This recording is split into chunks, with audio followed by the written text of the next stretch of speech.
and do a quick roll call. Councillor McCrae. Present. Councillor Dunsmore.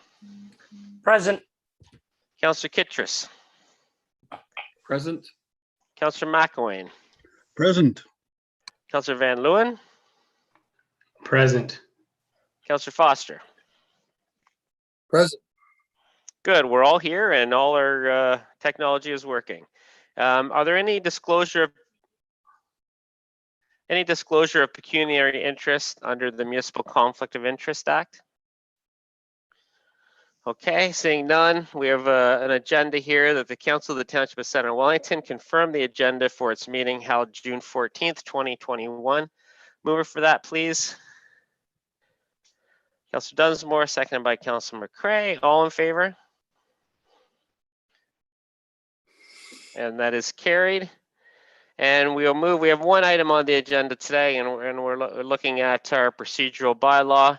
And we've had the opportunity to work with Debi and John, our Councillor McElwain, chaired those meetings and worked with our consultants on this. So at this point, I will turn things over to our ad hoc committee chair, Councillor McElwain. Thank you, Mayor. Keep it brief. We started this last October, I believe it was, and 5 councillors voted in favor of an ad hoc committee to discuss the draft that was brought forward by the clerk.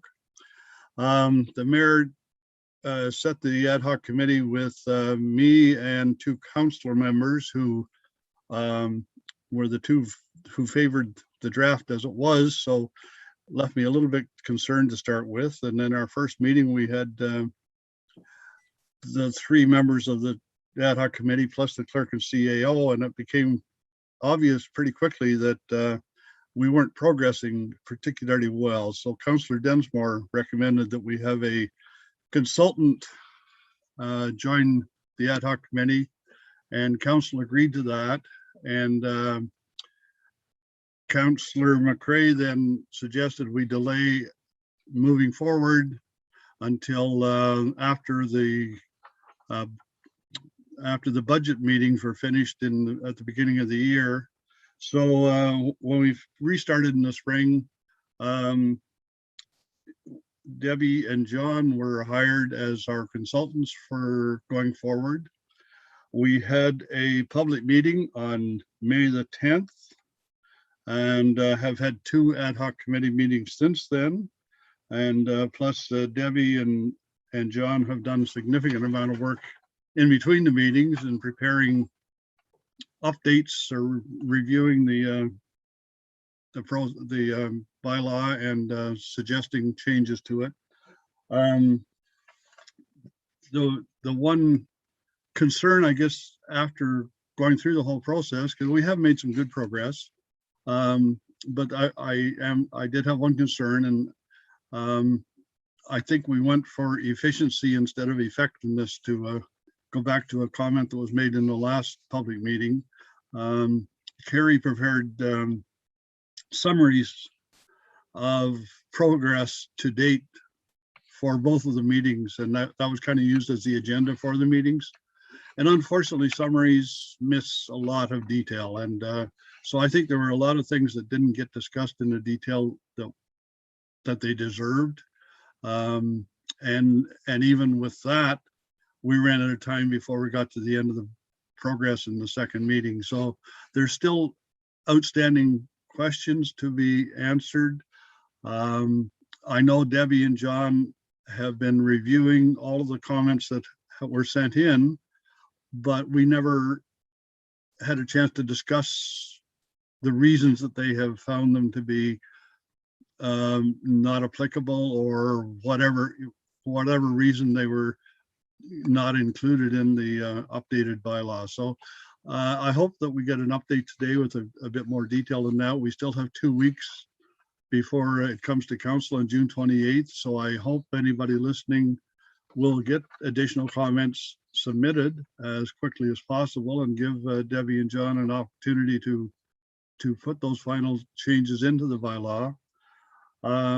thanks both of them for all of the work they've done to date. Thanks to the mayor and Councillor Dunsmore, Andy and Carrie and Lisa and Devlin, all of you for participating in all the meetings. And as I say, we've made a lot of good progress. There's some things we haven't done yet. And there are some areas that we never ended up agreeing on throughout the process. And so I hope there are still, in my opinion, there are still opportunities for improvement and for changes. And we only have 2 weeks. So as I say, please submit any comments you have as soon as possible. And let's try and get them into get this done right the first time. Thanks so much for everyone for their time. Thanks, Councillor McElwain. And now I'm going to turn things over to a presentation by Debi, Wilcox, and John Mascarin. Thanks for your help on this. And I'm not going to take questions or any other comments yet until after their presentation is over. And then we'll provide opportunity for councillors to have a discussion. And over to you, Debi and John. You guys can tag team as you'd like. Great. Thank you, Mayor Linton. I'll start off. And first of all, thank you for the ad hoc committee. We've had some good discussions. And as the chair mentioned, there's some things that we still have work to do. But I think what we've done to date, what the committee's done to date, has been extensive. We've done a lot of work, but I thought I'd highlight some of the areas we've really focused on and areas that we can still improve on, and go from there. And hopefully John will add his little comments as well. So one of the things I suggested was we also change, as your parliamentary authority is, change it to Robert's Rules.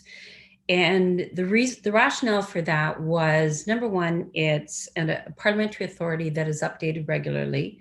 They just did their 12th edition, but also the Association of Municipal Managers, Clerks and Treasurers, and the International Institute of Municipal Clerks use that as the basis of training. So that's the training that municipal staff get. So that was our rationale for recommending Robert's Rules, but really that should be, your bylaw should be able to withstand 90% of your meetings, and your Robert's Rules is just your very last resort. We, of course, changed the format just to make it a little easier to read. And we kind of tightened up some of the definitions. We added in managing director. One of the things that we had a discussion about was friendly amendment. As a parliamentarian, I can tell you there's no such thing as a friendly amendment, but this is one of the things that we had a conversation with, that it actually works well for Centre Wellington. It works well in your meetings to have friendly amendments, and it helps your meeting flow better. So what Carrie did is Carrie came up with a really good definition of how you use friendly amendments in your meetings. So we did that. We also put in the definitions of what is majority and what is majority vote, and the quorum, so that it matches the Municipal Act. The other thing we put in some duties of the chair. There was concern about the chair participating in debate and that, so we put a general comment in there. The one area we still need to work on, which is, we've left it as the role of the presiding officer, is when the chair makes motions. A presiding officer should only make motions when they really want to leave the chair in debate. So we've worded the debate so that the chair, the presiding officer, can participate with general comments. And the chair can certainly suggest. I think the wording I got from the Parliamentary Association, the chair can entertain a motion from other members of council. So that's an area we can still kind of tweak a bit. The other area that we spent some discussion on was the role of deputy mayor and acting mayor.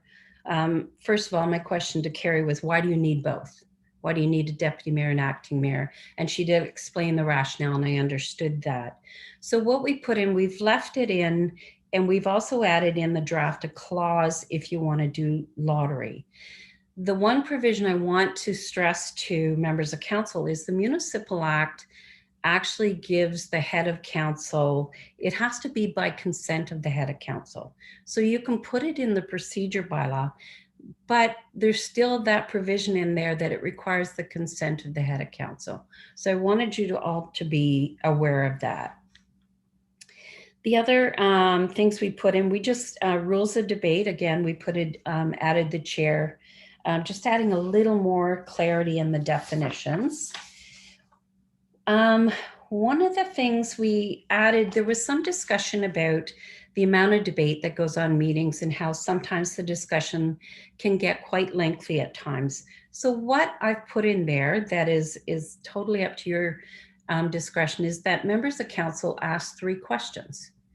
And that is by asking the 3 questions, you can, every member is asked 3 questions on the subject matter and make sure you're germane to that matter. So that's something we put in there to manage the debate. So that's a suggestion we put in there. We, with the meetings cancellation, there was a little provision in there that required a council resolution. Well, sometimes the clerk has to have the authority to cancel meetings. It's not always possible to convene a meeting to cancel meetings. So we just put clarity in the wording there. One of the other things we did too was the discussion about workshop, and the members felt there needed to be some flexibility with workshop, not as structured and as fluid as a council or committee of the whole. So we looked, we came up with, Carrie and I came up with a definition that provides a little more relaxed rules when you're having a workshop. So that was section 4.6 where we did some of the tweaking, I guess you'd say. The other thing I suggested you remove is the late arrival. That is, you shouldn't have that in your procedure bylaw. Everybody should be coming on time. But it's also not up to the presiding officer that if a member comes in late, the presiding officer should not stop the meeting and catch the meeting up to date. That's kind of common sense. So I didn't feel that was necessary to have in there. And so we discussed that. We added the quorum due to conflict. John explained under the Municipal Conflict of Interest Act, the actual quorum provisions are actually in that act, not the Municipal Act where it's 2 members. The other thing we put was there was a comment in there, the receipt of minutes from other committees does not constitute endorsement by the township. That's not normally in a procedure bylaw. Minutes of advisory committees are simply a record of what went on in the meeting. There's no endorsement. So if you receive them as information, you're simply receiving them for information because they're an advisory committee to council. It doesn't, you only endorse them when the managing director brings forward a recommendation to council. I had a question about notice of motion. That was clarified for me, and I was quite happy with that. We just clarify, I think that's kind of the other thing we put, again, the length of debate, we put 3 questions. There was a question about approval of the agenda and why that was no longer in the procedure bylaw. The approval of agenda is simply an order of business. In your procedure bylaw, you have your standard order of business within the procedure bylaw. There is a section for the addendum because you have your standard order. And that was the reason there. You don't need to have it in there when it's in your procedure bylaw because that's all it is. It's simply your plan of action for the meeting.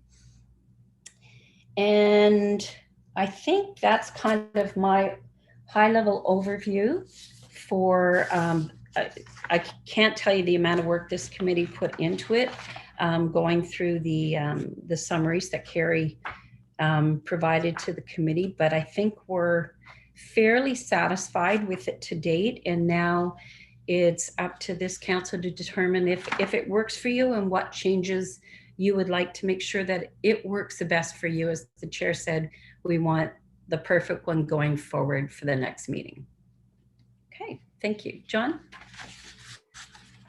Mr. Mayor, if I could, I don't really have much to add to Debbie's excellent summary of the process. I can iterate that both Debbie and Carrie have done extensive work based on the comments and the discussion that came out of the ad hoc committee. And I believe that the document that you have today is so much more improved, much more streamlined, much more useful, and will be a very effective tool for you to have meetings into the future. So I'm confident of that. I'm looking forward to putting the final touches on it, as the committee and council may want to do. And there are still some matters that are still open for discussion, but I do think that we have considered all of the comments that have been received to date. And even though maybe some of them weren't explicitly discussed at length at the committee, I do believe that a lot of consideration was given by Debbie, Carrie, Andy, and myself that underlied everything, and that forms the basis of the draft that you have in front of you today. So those are my comments, Mr. Mayor. Thank you. Thank you very much, Debbie, and thank you very much, John. At this point, I'm going to ask our delegation to speak, and following the delegation, we will turn it over for a council discussion. Welcome, Terry. Hi, Kelly. I made a really brief submission just as a follow-up to my original one. I remain concerned that the section that deals with comportment of members at 1.2E, I'd like to see it extended, if you see on my submission, to include township staff and delegations. I think it's really important that citizen engagement and participation is encouraged, and it is encouraged by having people feel that they would be welcome. And I've witnessed some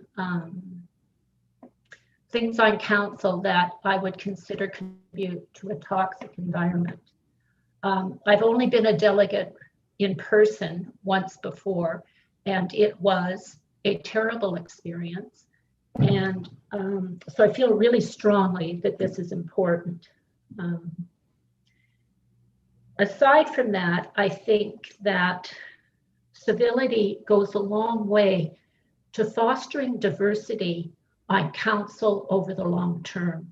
And we have female politicians who have spoken to this issue, for instance, like Elizabeth May, and how discouraging it can be to enter into a gong show. I'm also concerned, and have been concerned for some time, about the treatment of staff at meetings. I've watched a portion of a number of meetings over the last 6 or 7 years. I'm what some councillors refer to as a toady. I worked in the federal public service. And even worse, I was an auditor for the income tax department. And I was also the president of my union local, and I learned a lot about workplace harassment and bullying. And I've witnessed behaviors by councillors that I would consider don't quite reach the bar of being workplace harassment or bullying, but nonetheless contribute to a toxic environment.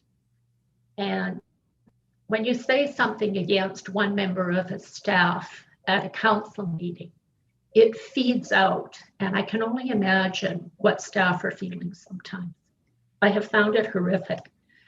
From my limited knowledge of workplace harassment and bullying, those behaviors that fall below that are dealt with best by reducing exposure and by calling it out by peers. And very often you can't tell staff not to appear at a council meeting or a committee of the whole meeting. So you can limit staff on advisory, or you can limit members from advisory committees, and you can, and I think it's so important that you call these things out. I have witnessed things that have been said and they're just completely ignored. It's as if they didn't happen. And it's really disconcerting to me. There is an initiative in Central Wellington to encourage diversity in the upcoming election. And I think you really need to give your heads a shake and consider how you've been acting and how important it is to have this in the procedure bylaw so that it can be dealt with as it happens. Thank you. Thanks very much, Terry. Appreciate you coming here tonight. Now we're going to turn things over to Council for discussion. I'm going to start with Councillor Dunsmore as another member of the ad hoc committee and get his thoughts about this. And again, we want to make sure that we have an opportunity to hear from all members of Council today. So I'll turn it over to Councillor Dunsmore. Thank you, Mr. Mayor. I appreciate the opportunity. I want to thank the members of the committee, and I want to thank Debbie and John for the excellent work that they've done on this. And I know there's a little bit left to go, and clearly I was moved by the words of Terry Gregg, because working in that field, it's something that I can really appreciate her perspective. And I think the bylaw is much improved since we did this, but I would like, and Your Worship, I'll leave it to you to decide if this is a time to make a motion, but I would like to concur that we change the wording of 1.2E to the wording that was presented by Terry Gregg. I think that's a very good step in moving forward and how we behave in meetings with each other. So you let me know if I can make that motion now or if I should wait. Yeah, I think we won't forget about that, Councillor Dunsmore, but we are going to wait. We'll make sure that we go through all the initial comments from members of Council first. Certainly. I have no further comments. I've had all my comments in the ad hoc committee meetings. Thanks, Councillor Dunsmore. Councillor Kittredge.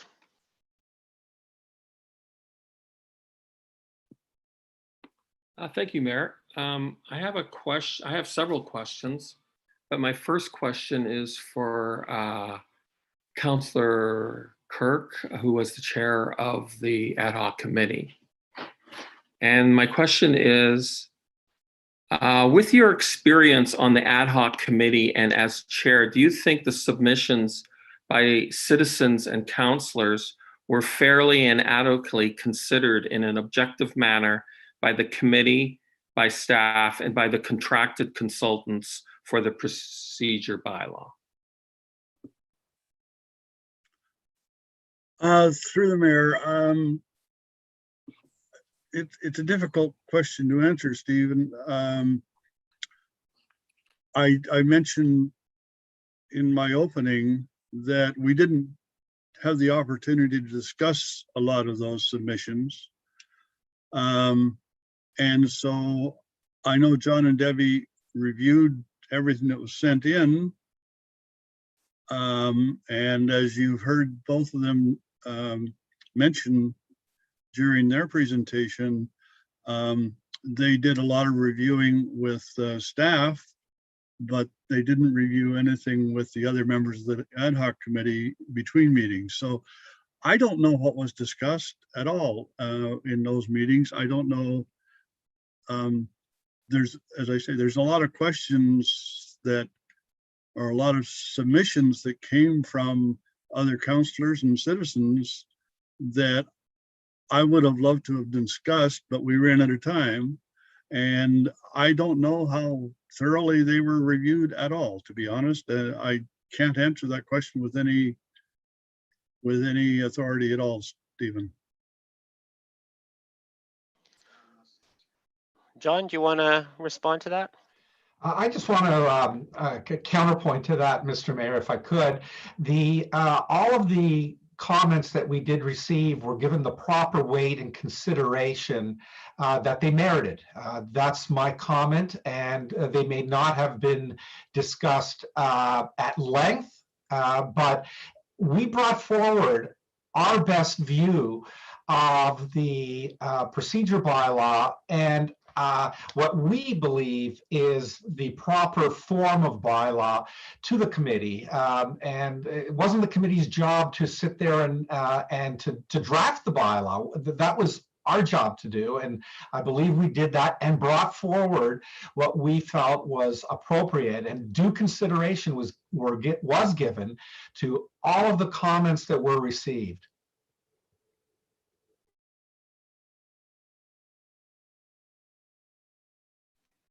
Follow-on question, Councillor Kitchen? I guess I have this question for Debi and John.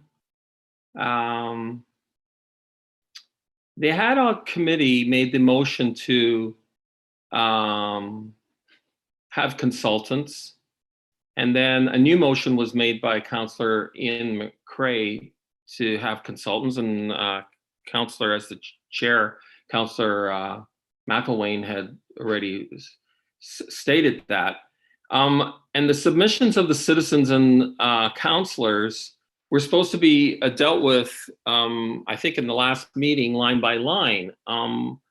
My submission was not dealt with, and I haven't made any other submissions because I haven't seen my submission being dealt with. And I've had some citizens ask like why their submission wasn't dealt with. And so there's been no written response or evidence that there have been dealt with. And so I'm just wondering like why you say that you've dealt with them, but I don't see any evidence that you have. So I'm just wondering, like, how can you show me that you have dealt with my submission? Like, we didn't receive any responses or justification for why they weren't considered or answered. Yeah, so I don't know who's best to answer this. I don't want to throw stuff over and to Debi and John. I mean, the committee, with the help of Carrie and the whole group, pulled together a summary. There was a lot of repetition in the comments, and every comment was considered, including yours, Councillor Kitchus, by the committee. And some were deemed to have an appropriate response, look like your revisions in the procedures bylaw, and we talked that through. And most we talked about and recognized fell outside of the mandate and purpose of a procedures bylaw, and they weren't included.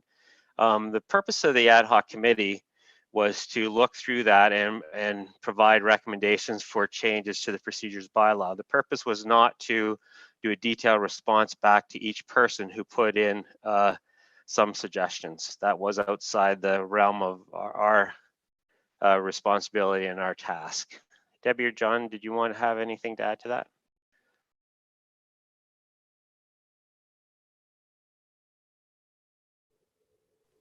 Anything else, Councillor Kitchus? This one's for Ms. Wilcox. Section 4.2b. You stated earlier on when I asked you what your values were, you would follow standard practice as your guideline.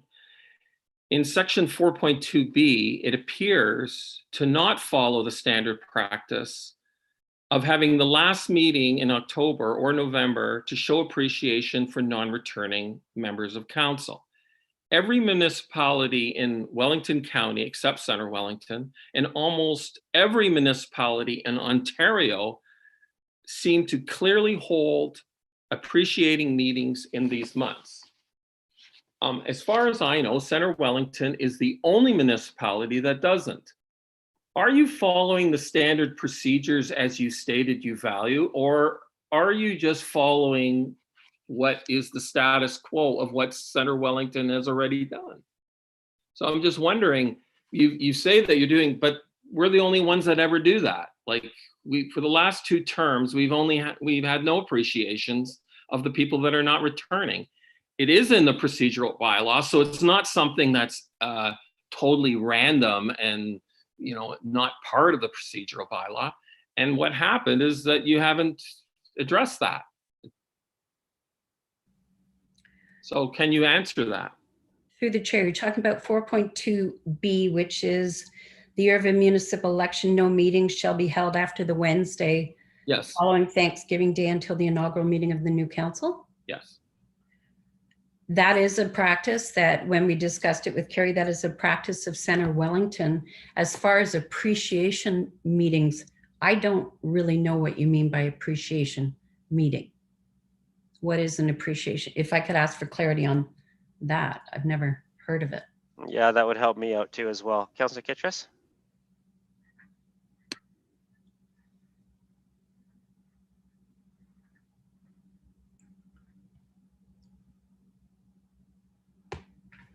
You're on mute, Councillor Kittrus. After the election or after you're having Thanksgiving, no municipality cancels those meetings. They have those meetings and they have the appreciation meetings at those last meetings. And so I'm wondering why we cancel that where there is no appreciation of the non-returning when I see it all the time. All municipalities, they don't cancel those meetings. They have them and then they appreciate those councillors or non-returning elected members. And since this is our meeting for elected officials, it would seem appropriate that you would have those last meetings and that then you would have those appreciations, which seems to be the standard process for almost every municipality in the whole of Ontario. Through the chair to the councillor, the chair always has the ability to call meetings after this time period. I can tell you in my experience, I've never heard of an appreciation meeting. You may have a last meeting of council, but I've never heard of an appreciation meeting. If council wants to hold those meetings, it's up to your purview to change that. That was recommended by the clerk, and that is, actually, to be honest, we didn't review that in great detail. But the council always has the prerogative to call a meeting. I don't know if John wants to add anything more to that comment, but I'm not familiar with appreciation meetings. Mr. Mayor, through you, I had never heard the term either. I am aware that there's the last meeting of council and often there is a show of appreciation, but I'd never heard of the term appreciation meetings. I have to say, I'm not sure that I've seen them in a procedural bylaw as well. So I'm not saying that they're not there. I just had never paid attention to that, and I can't recall ever seeing it before. Yeah, so I'm going to go on to another councillor. I don't want to have one councillor keep going on and on about stuff. We'll have other opportunities. Councillor McElwain?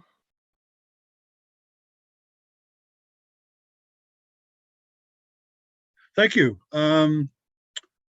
I made a number of comments already, and John and Debbie are pretty much aware of my sore points. The biggest one still being fair and equitable distribution of advisory committee roles for council, but we've discussed that ad infinitum and made no progress. I do have a question about 3.1, Debbie. You mentioned that you've added it there, and I think it's added as an option that could become just a minute, it's 3.1. Anyhow, it's about the appointment of a deputy mayor via lottery or etc. And I guess one of the things we discussed during the ad hoc meeting previously is the fact that is it really the role of the procedural bylaw to define even that? Or should it just read that the deputy mayor or acting mayor can be assigned based on a lottery or based upon being appointed or etc., instead of saying quarterly, 3-month basis, rotation? Once again, we're being definitive for the next member, for the next term of council. And I don't think that is the intent of procedural bylaw, and I don't think we should be doing that to the next term of council. Through the chair to the councillor. Yes, that was just a suggested wording. You can certainly put in the wording that you're suggesting, councillor. The only provision I'm going to add is that you have to understand that Section 226 of the Municipal Act says however you appoint your deputy mayor, acting mayor, has to be with the consent of the head of council. So you can put that however you want it worded in there. Just understand that it's at the consent of council. Mhm.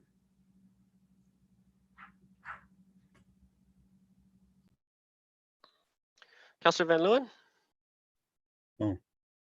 Sorry, I wasn't unmuted there. Could I just? Oh, okay, yeah, sure. Follow on, Councillor McElwain. Yeah, thank you. Yeah, I had one other question also, Debbie.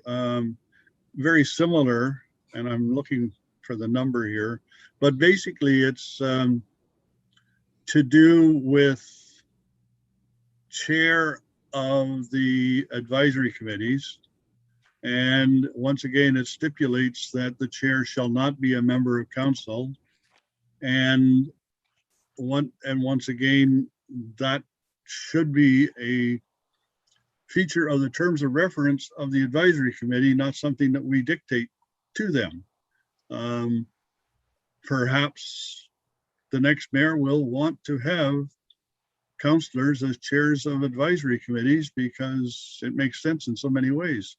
So I just don't think we should be dictating that. I think it should be something that is left for the terms of reference of the advisory committee, maybe deleted completely from this document because it's not part of our procedural bylaw really as we have defined it. So that's my comment.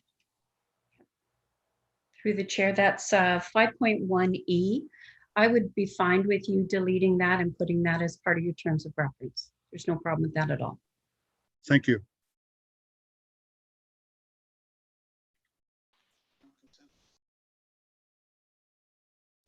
Yeah, we'll have to have a council consent for that one because that's not where I stand on that situation, but that's fine. Councillor Van Leeuwen. Thanks, through you, Mayor. Yeah, I'm very thankful for all the work that everybody's put into this advisory document. It's definitely been quite the project, as we can see.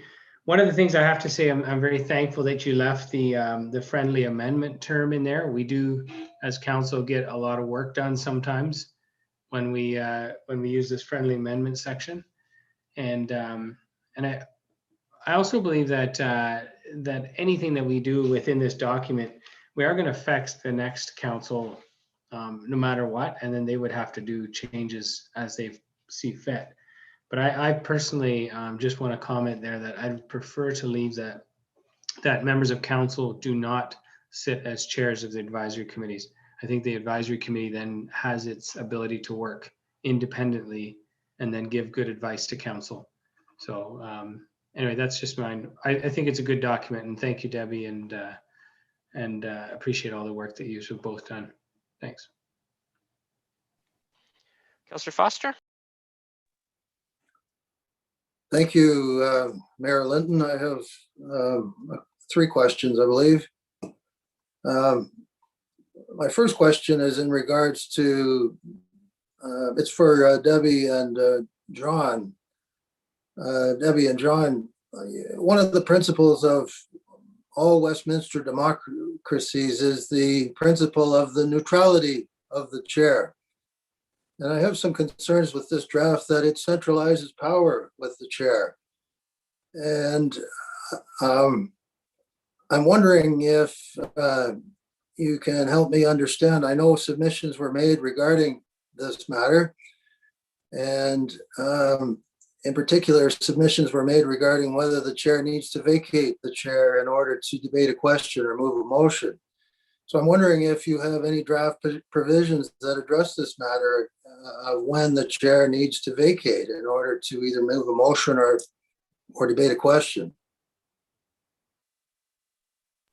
Yeah, I know we had a significant discussion about this one, so I'll turn it over to Debi.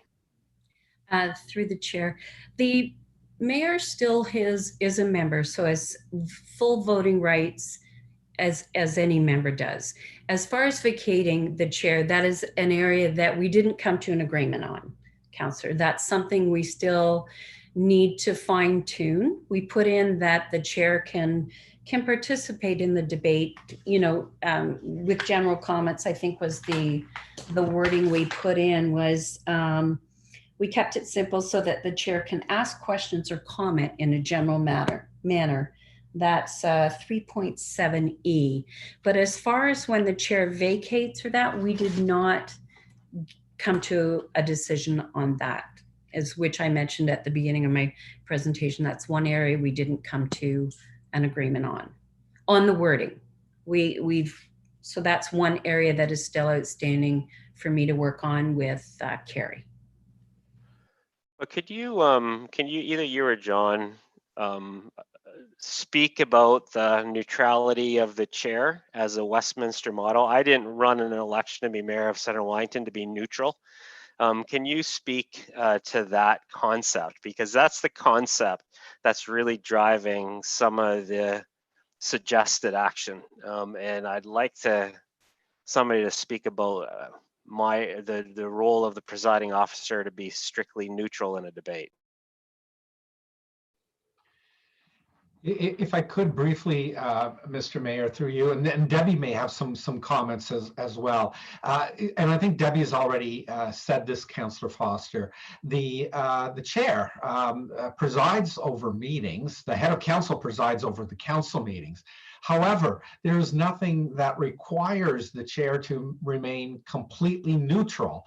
The chair is a voting member and is entitled to speak his or her mind at a meeting. The concept of neutrality has not found its way into the Municipal Act. What the chair has to do is run a fair hearing, a fair meeting, but there's nothing that requires the chair to be neutral or to be completely impartial. The chair has views, and the case law is very clear that the chair, any member of council, can express their views, provided that they're within certain confines, i.e. it doesn't amount to hate speech, it doesn't amount to improper decorum, it's not contrary to the code of conduct. But otherwise, the chair is like anyone else and is entitled to express a view and to actually prejudge matters, which as all council members are entitled to do. So I certainly don't think that the draft bylaw centralizes power in the way that you've described it. I certainly don't see it that way at all. I'll turn it over to Debi if she has any further comments. No, I think John has covered it succinctly as far as the role of the chair. Mm-hmm. Follow on, Councillor Foster. Thank you, Mayor. Sound check. There we go. Thank you, Mayor. John and Debi, Robert's Rules of Order, which you referred to in your remarks, one of the principles in Robert's Rules of Order is indeed the neutrality of the chair, and more importantly, ensuring that countervailing voices have an equal chance to be heard. And that is often the crux. That's primarily one of the reasons we're here tonight, because that is often not the case.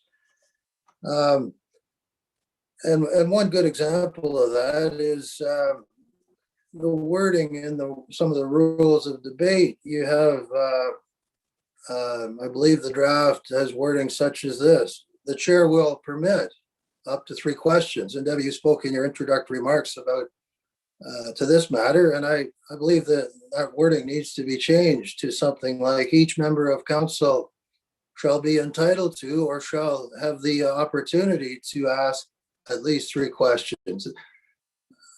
This is the crux of many issues here. And so what about this principle under Robert's Rules of Order, to which you have referred earlier as one of our guiding, ultimately, our guiding documents? It does very clearly speak to the neutrality of the chair. And I've read this draft a number of times, and I'm very, very concerned about centralizing power within the chair. Through the chair, your procedure bylaw is what governs your meetings. If there's something not covered in this procedure bylaw, that is when you would use Robert's rules. The actual municipal act governs the fact that you need a procedure bylaw that governs your meetings. I've never heard of a chair being neutral. They're elected by the public to express their opinion, and that's what the procedure bylaw provides for. Even in Robert's rules, the chair has a voice in accordance with the governing documents, and they can also speak and debate on motions. And they have that privilege because it's in your governing documents, your procedure bylaw. And John made it very clear kind of that this is not neutral for the chair. I think. Councillor McCray? Thank you, Marilyn. I have 3 questions and 2 comments. First of all, I'd like to say I'm very impressed with the document that's been presented tonight. And I'd like to say thank you to everyone on the ad hoc committee, including our consultants and staff. I think the process has been quite fair, and I'm very impressed to date with what I'm reading.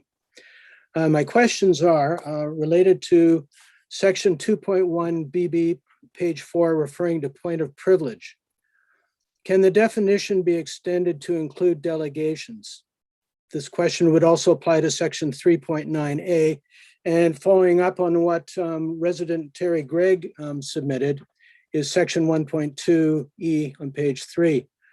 I'd like to see that we can also stand up and respond to inappropriate behavior towards delegations. So is that possible? Through the chair, I concur with the comments submitted by the delegation. As now, when you're talking about point of order, point of privilege, those are motions that are used by the members in a meeting. But I can work with Carrie kind of on some wording to make sure that we address your concern. Mm-hmm. Thank you. I just want to make sure that point of privilege isn't just limited to disrespectful behavior towards a member or a township staff. I'd like to see it include delegations as well. Noted. Thank you. Section 4.8A, 1 and B1, pages 9 and 10, notice of meetings. Is there a reason why councillors only get 4 days with the agenda and committee members get 7 days?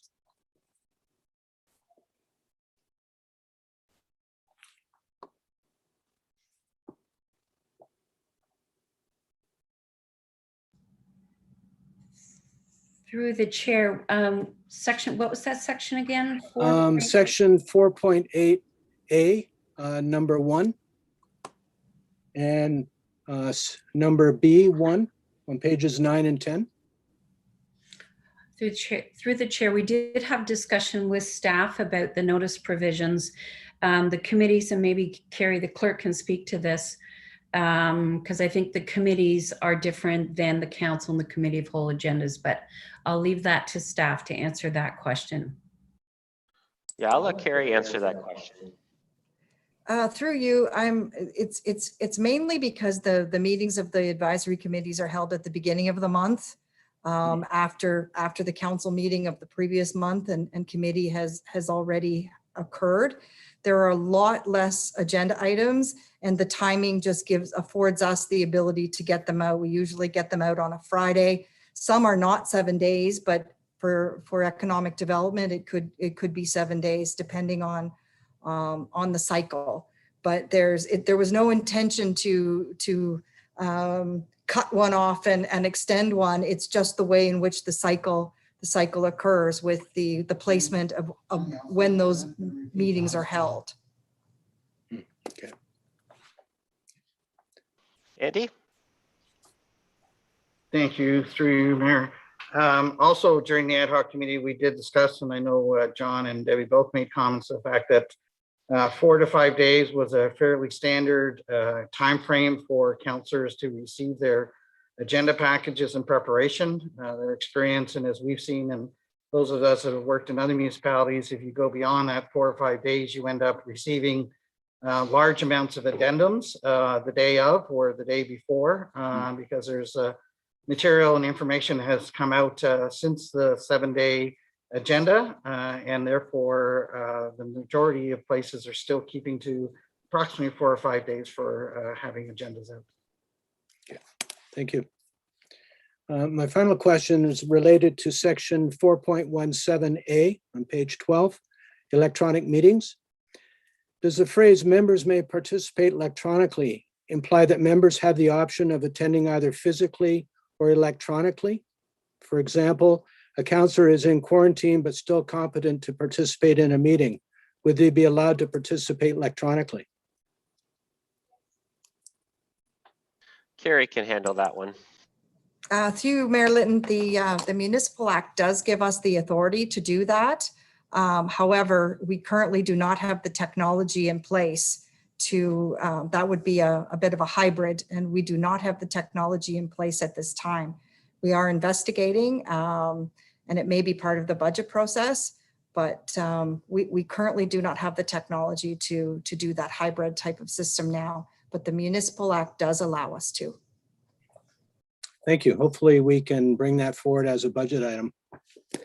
My two comments, one is related to Councillor Kittrus's comment about the appreciation meeting. I seem to recall during our inaugural ceremony, seems like a long time ago, that former councillors were invited to attend to recognize their contributions. So I'm wondering if that is the appreciation meeting that Councillor Kittrus is referring to. The second comment I have is related to what Councillor McElwain was referring to in terms of councillors should be given the opportunity to chair and vice chair advisory committee meetings. I disagree. I think these are supposed to be committees where we're asking citizens to provide advice to council, and therefore they should have the right to decide who should be chair and vice chair. And I think it's more important that to show that we really believe in getting citizen input, that we let citizens run these committees. Thank you.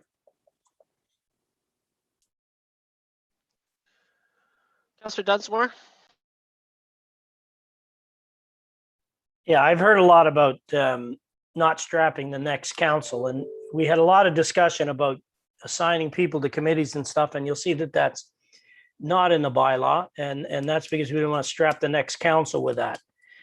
But then we're talking about committees you want to strap in the procedural bylaw where you want to strap them with a chair and a council member being a chair. I think the way this bylaw came out, I'm really appreciative of what Debi and what John have done, and they've given us some real good guidance on this. And I don't think we should put anything in here that will strap the next council, particularly the part about removing the chair from voting or running a meeting. The mayor is the only person that is elected by every member of this community, the majority of members of this community. And to force him out of a meeting or not to have a vote, him or her, is ridiculous. I don't know of any other municipality that does that. Bigger forms of government like the province and the federal government, they appoint a chair who is neutral. It's ridiculous to expect a mayor in a small community not to have a vote or a voice. That's just ridiculous. Councillor Kittrus? Point of privilege, your worship. What's your point of privilege, Councillor Foster? I believe Councillor Dunsmore is referring to my comments made, and he's inaccurate in what he's saying. I was referring to when and only when the mayor wishes to move a motion. So you've missed the essence of what I said, Councillor Dunsmore. Okay, so point of privilege, he would have to be questioning your integrity, and I don't think he was, so I'm going to rule against that point of privilege. Councillor Kittrus. Thank you, Mayor. I think I'd like to clarify, because Councillor McRae has made some comments about appreciation, and the two consultants have made, perhaps there's a bit of misunderstanding on that issue of 4.2b.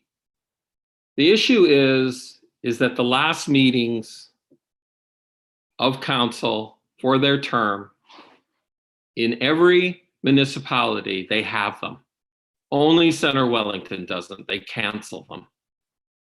And in those meetings, they show appreciation. And if it's a standard procedure that everyone has those meetings, I don't know why we are not having those meetings. So that's the clarification I wanted to make. Sorry, can I interrupt just for a second? I think we all understand what you're saying. There was no need for clarifying that. We get it. I'm not taking it as a given. Your assertion that every municipality in Ontario does that. So hopefully there's no press on the call that is going to just write that in the paper, because that's just an assertion that you've made. So I don't see any evidence for that. Is there another point you want to make, Councillor Kittrus? Yes, I'd like to also address section 4.8A1 about the notice for the agenda. If you read my submission, you would know that at the time, it's not written the way it is now, but at that time, I noticed, because I was researching other municipalities, that section about the agenda notification was written, was copied from Newmarket, and they gave basically 10 days before the meeting for the agenda to be out. And I'm wondering, is that, by not accepting that, and by going back to just the Thursday before, which is our status quo, what we've been doing, is Newmarket like are they defective in their notification, or are they above it in the sense that they're giving more democratic notification to the public and to councillors to ask more questions, to get, because many times we can't get, by the time we get it Thursday afternoon, Friday, I might not get it at that time, and I get a paper copy. Then there's very little time before the meeting to have those questions forwarded. So I think that having more time and having that in the procedure bylaw is beneficial to us. And I'm wondering why, why everything was copied from that. But somehow it was felt that the 10 days was defective. So many times it's often I hear when the consultants are talking, they're talking about standard and other municipality. Well, here's a municipality that when I was comparing it with ours, because it was said that it was used to formulate ours, it seemed to be very progressive, very for public participation, public information, transparency. And so I'm just wondering why we didn't opt for that. I'll let Annie Goldie repeat the answer that he already provided. And then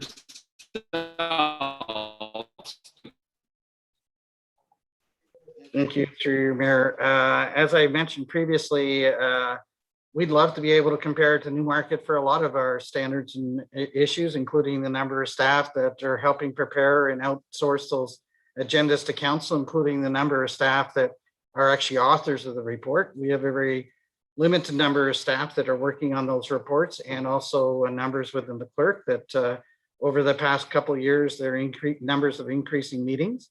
If you also look at those other municipalities, also go look at their agendas that are their addendums.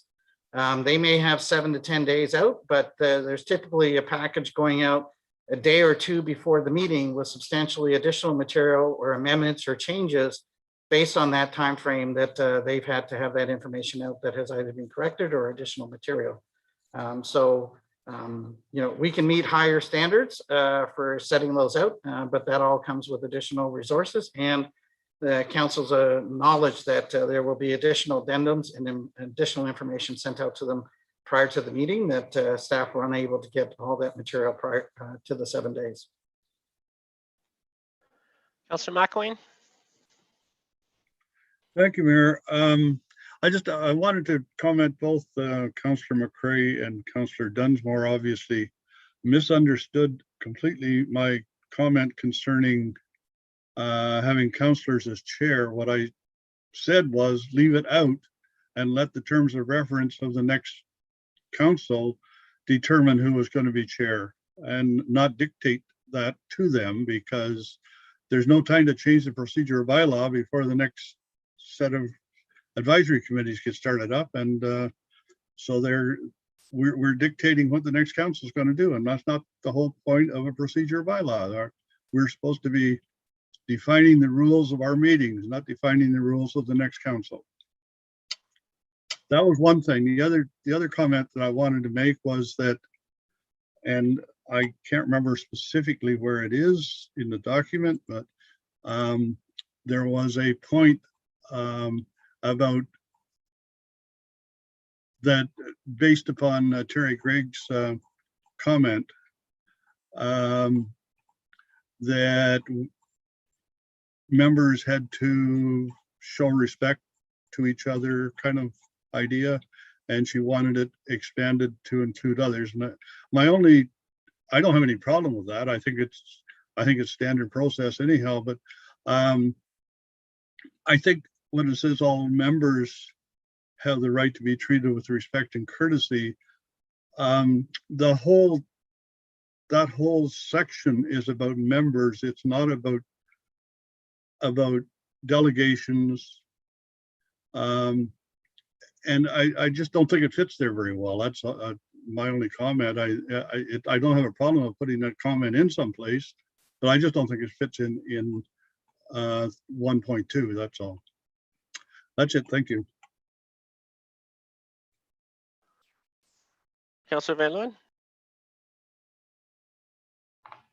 Thanks, Mayor. No, I'm good with the document the way that we're reading it, and I appreciate it. Thanks. Councillor Foster?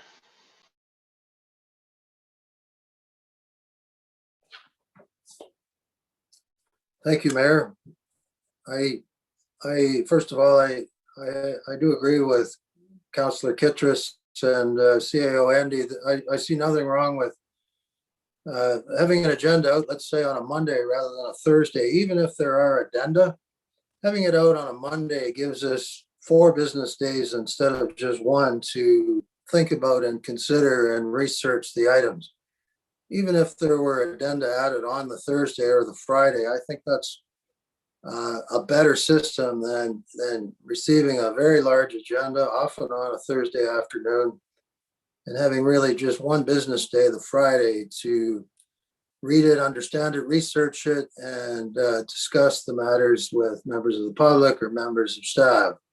So I have to agree with Councillor Kittredge that 1 day is clearly insufficient.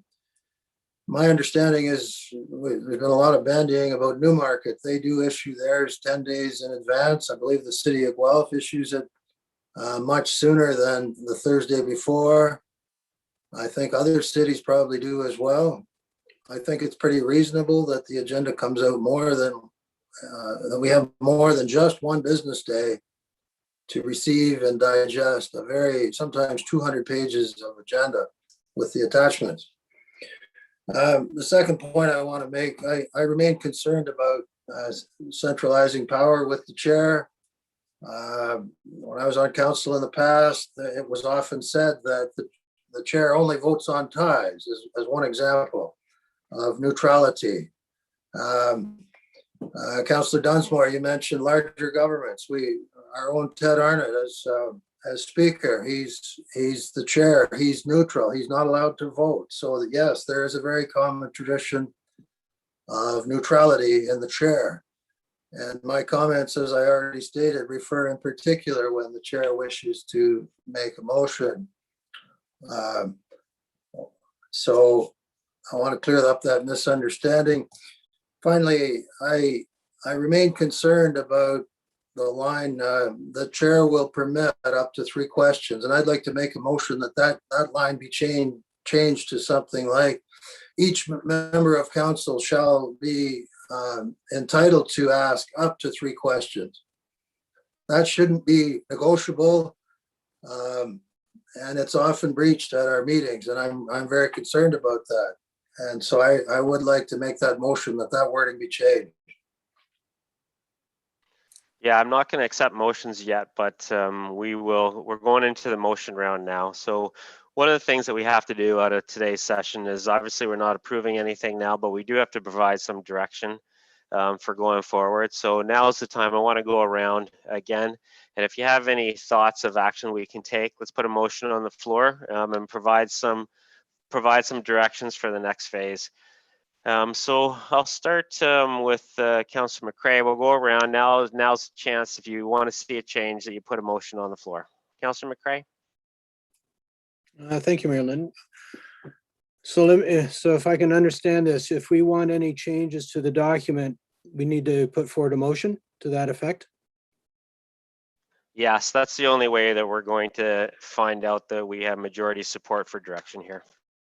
Okay, then I guess one motion I would put forward is related to section 2.1 BB on page 4, point of privilege. Can the definition be extended to refer to delegations as well as staff and members of council? And that would also apply to section 3.9A and section 1.2E. Do I do a motion for each thing, or do I lump them all together? Pull them all together because they're the same sort of thing. Okay. Then related to section 4.8A, 1, 4 days, I'm wondering whether 4 days could be 5 days. I'm thinking in the future that if we're trying to get a broader range and diverse range of members of council, considering people who may be working full-time and also raising families, is 4 days sufficient for them to be able to review all the material and be prepared? Sorry, point of order for a sec, Councillor McCray. I just want to make sure that we're crossing everything off. So now you're going on to something new. I want to make sure that we're crossing off your other thing first. Get a seconder. Let's call that to vote. And then we'll go on to the next one. Otherwise, we're just going to be all over the place. So you just okay. Repeat what you said about your first motion. We'll get a seconder and we'll go from there. Okay, so my motion is that section 2.1 BB, page 4, point of privilege, as well as section 3.9A and section 1.2E, that the definitions be extended to include delegations. Seconder for that motion, please. Councillor Van Leeuwen. Any discussion on that? Councillor Dunsmore? Yeah, I just want to be clear between the consultants. Are you able to extend a point of privilege to a member of the public in a meeting, or is there a legal definition that it only applies to councillors? I just need clarification. Through the chair, we are using the definition, a standard parliamentary definition, but council can change the definition to suit your needs. I would accept the motion, and then I will do a bit of research just to clarify, and if there's anything untoward, then I will certainly advise prior to the next meeting. Okay, all in favor of that motion? And that carries. Okay, we're going to go around. I just need to be somewhat orderly here. So, Councillor McCray, we're going to go around the room, and if there's other motions, then we'll get back to your second one. Councillor Dunsmore. Yeah, I'm sorry, we went kind of quick, but we didn't go quick. I got a little lost there on Councillor McCray's motion. Was staff included in that, Ian, as well? It was staff, the public, delegations and all? Yes, I just wanted to Okay. make sure that delegations were included. in Okay, addition but to staff are in there as well. I want to make sure that, okay, then I'm fine, Kelly. I don't have anything to add. Councillor Kittrus?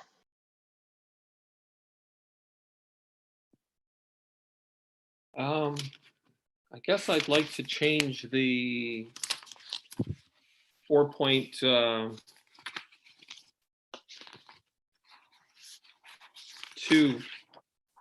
no, 4.8 A1. I'd like to have the, it doesn't need to be 10 days, but I think the suggestion from Councillor Foster for Monday sounds good. So I'd like to change that to the Monday. So it's a week, 7 days. Just as they do for committees. So you're changing the Thursday in 4.8 A1, changing the Thursday to a Monday. Yeah. Any seconder for that? Councillor Foster, any discussion about that one? Councillor Foster? Thank you, Mayor. CAO raises a good point about addenda. Councillor Kittrus, I'm wondering, I'd like to propose a friendly amendment that the agenda comes on Monday and addenda are permitted to be added up to no later than Thursday in order to deal with a legitimate point about addenda. What are your thoughts, Councillor Kittrus? Oh. Or others?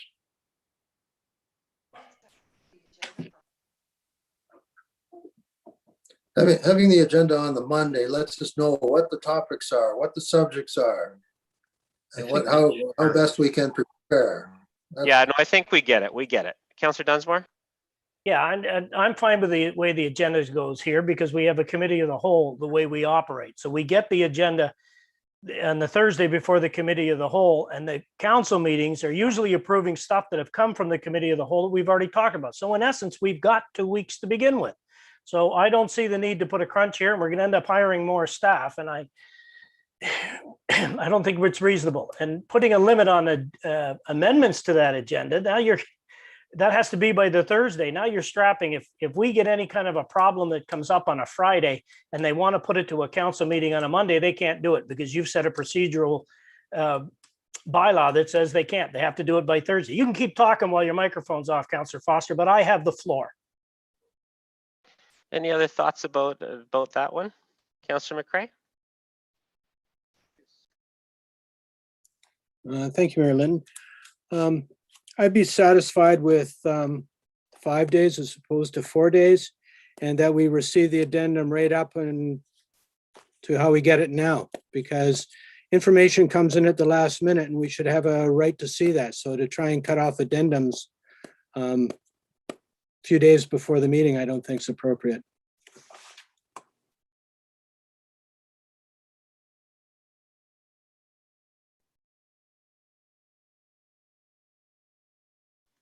Any other points from people who haven't spoken yet? Councillor Van Leeuwen?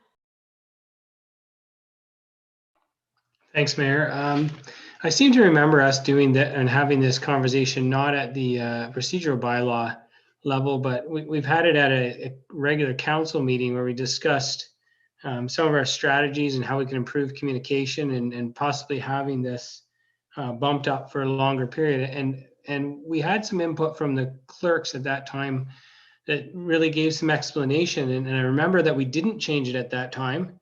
And here we sit speaking from this end as councillors. I'd wonder if we could hear a little bit again, because there was a reason we didn't change it previously. Now, because it's been like this for, I don't know, Kelly and I have been here, 11 years? We've discussed this a couple times now. I'd like to remind myself or hear, why was it that we haven't changed it? Thanks. I'm going to let Andy speak to that one because I do remember having this conversation several times. Andy? Yeah, and it's similar to the points that I've raised before. At the end of the day, the amount of reports that are coming out of the staff are from a select number of staff due to their ability to be able to not be in the operational part. And we have many of our staff that are directly looking after operations. some of our middle managers and our senior management team are the majority of the people having to write the reports.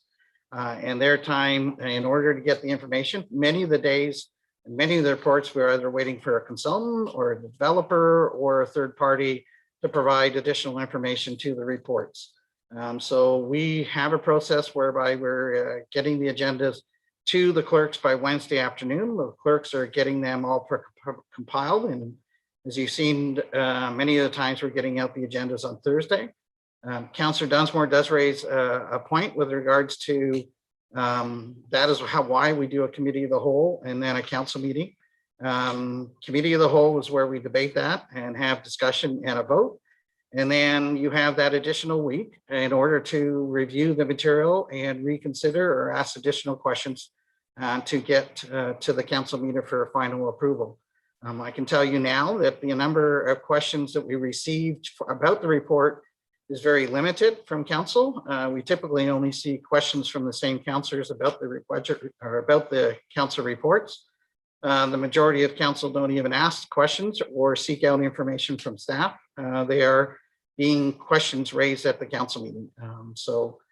That is part of the rationale, as well as the addendum component is a component that many of us have worked in other municipalities seen a lot. And after a period of time, my experience is that the councillors start then concerned about the addendum reports.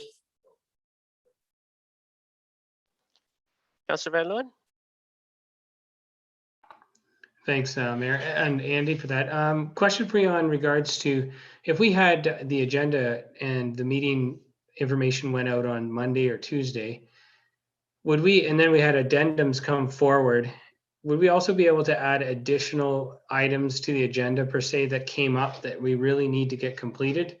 Are there any concerns with basically the announcement to the public of what's on the agendas, or is our announcement to the public really just based on that we are having a meeting?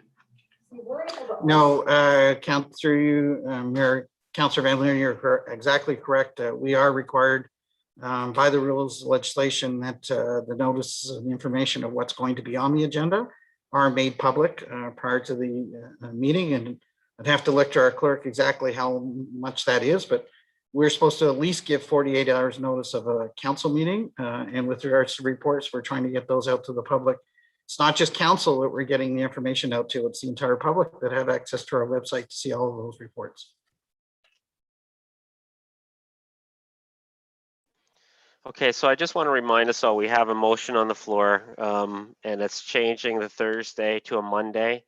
I think adding that other piece is not friendly enough for me. That changes it significantly for it to be friendly. So I think that we still have a motion on the floor that we have to deal with. Anybody want to still talk about that motion on the floor, Thursday to a Monday? Councillor Kittredge? Thank you, Mayor. First of all, I'd like to have this understood that I'm asking for the committee of the whole, where we do get a lot of information, to be given, and we do receive a lot of information sometimes for council meetings. The whole purpose of the meetings is they're not staff meetings. They're the elected representatives meetings and the public that wants to know about the municipality. And it's their interest in knowing and being able to see the agenda and then make inquiries either to their elected representatives or to other citizens to notify them. So it's for their, it's not about the staff. And to comment from Councillor Van Leeuwen, well, we haven't really dealt with the procedural bylaw for 19 years. So like that's, you may have had discussions, but this is when it's going to be made concrete.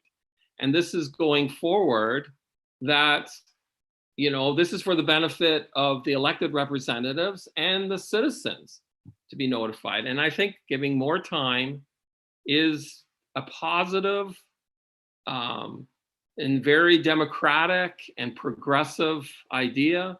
And I think that I don't agree with the not allowing addendums for after a certain period. I think the addendums should be allowed right to the last minute, which is what we usually do right now. For that, I think that that's totally fine, because if there is new information, it would be good to get that when we have to make the decisions. So that's just my comment for that, why I'm making the motion, actually. Yeah, and I'm gonna go to Councillor Van Leeuwen in a second, but I want to make a comment. We can't, our clerk already talked about the notice requirements. We can't issue addendums up to the point of a meeting. That's why, as you can read in the procedures bylaw, there's notice requirements there. So we can't do that. The second thing that I want to point out is that I think all of us recognize it's council's meeting, and it's the community has elected us to have meetings. We still require staff to actually do the work in order for us to have effective meetings. And our staff are telling us that it's going to be difficult for them to do what you're asking them to do with the staff complement that they have. So that's staff's job to tell us of the hardship. Council's role is to make decisions, and we all get that, but we have to take what staff are saying seriously, because they're the ones that get us ready to have an effective meeting. So I don't think any of us question who the meeting is for, but there's some reasonableness that has to come into this dialogue. Councillor Van Leeuwen? Thanks. Actually, I think that I'd be willing to second what Councillor Kitchus is saying, for the reason, as long as we're willing as council to recognize that we're going to receive multiple addendums and additions to the agenda. One of my questions would be then, how easy would it be for us to adjust our procedural bylaw if we realize this is ridiculous, and then we go back and make a motion in a certain section? Well, I guess the question would be, how long has it taken us to get to this point, Councillor Van Leeuwen? On a single point though. So if we looked at it and said, you know what, this is not working, we really wanted to do open public information, and the addendums, it's just not happening. Can we go back and just open this up and make a motion to change that one section again? Yeah, I don't know if I could answer that question, Councillor Van Leeuwen. I don't know if anybody of us can answer how easy it would be to make a change, go through this council. If it's chosen to, if it's identified to being a challenge. We've been told by our staff this is going to be a staffing issue. So if we decide to move in this direction, that's on us. Councillor Foster? Thank you, Mayor. Our current practice, as we know, we receive 100 pages, often as much as 100 or more pages on a Thursday. I don't think it's reasonable, Councillor Dunsmore, to fully investigate and digest all that information and get input from constituents and having only the Friday business day. That's not a reasonable place to be. I understand we vote on it a second time, but most of the discussion occurs at committee. And so you've only got one business day effectively. And the reason I proposed Monday and allowing addenda up to Thursday is because that's the practice we have currently. We don't often get addenda on a Friday or a Monday. Occasionally we do, but more often than not, we don't. And that's the reason why I suggested give us the agenda Monday and allow addenda to be added by Thursday. And that's not a very big variance from our current practice. And that gives staff the time they need to do to give us the background documents that are often attached. But it also gives us 4 days, 4 business days rather than one, with a heads up as to what the topics are going to be. And that's why I think it's a very good motion, and I'm in favor of it. And I don't see why you'd need to have new staff to accomplish this, because it's only a very minute departure from our current practice. It just gives us a few more days. So I'm very much in favor of this. Yeah, I think we're missing the connection between level of staff effort and moving the agenda from a Thursday to a Monday. We're missing the connection there. So I'm just going to turn it over to our CAO to try to help us with that one. Thank you, through Mayor. Just to give an example, even in any of the planning matters that we're bringing forward, we receive very good support and a lot of good compliments by our developers and by our contractors and people that are bringing forward motions or recommendations or issues that staff are reporting on to council. And the fact that we're very fluid being able to get information to council by the Thursday prior to, because many times they're trying to coordinate all of their consultants, they're trying to coordinate their legal teams, as well as our staff comments. If you think it's just a matter of staff pulling together a report, handing it to the clerk on a Wednesday afternoon, and then it's just sent out, we have a whole process internally with regards to reviewing those reports. We talk about the reports at senior management team and ensuring that they're aligned with our strategic plan, that we have the right timing, because many of the reports are not just about one department.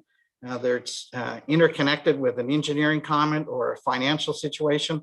So many of those coordinations are happening the week before the agenda is going out. We actually have a number of our team that are senior management that are reviewing those reports over the weekend. We have an internal piece where reports are in a draft form circulated around so that others all have comments on it over the weekend. Those are then revised on the Monday and Tuesday so that they're going into the clerk's department on the Wednesday for 12 o'clock. And then the clerks are turning those around. And typically every week on every agenda, we are still chasing developers or consultants or contracts or tenders the Wednesday afternoon, trying to get things finalized in order that we can secure the agenda to go out on Thursday morning or Thursday afternoon. So it is a very complicated process. It's just not about one staff person writing a report, sending it off to the clerks. There is a whole team coordination, not only within the internal staff, but also externally to our people and our residents that are coordinating some of the reports for. So it is a very lengthy process. To compare our municipality of 30,000 with a small amount of staff to the city of Guelph or the city of Newmarket is not reasonable. I can tell you right now, working and looking at some of those other municipalities, they will have more clerks coordinating just the coordination of the meetings and the agendas going out than we will have in the majority of our administration.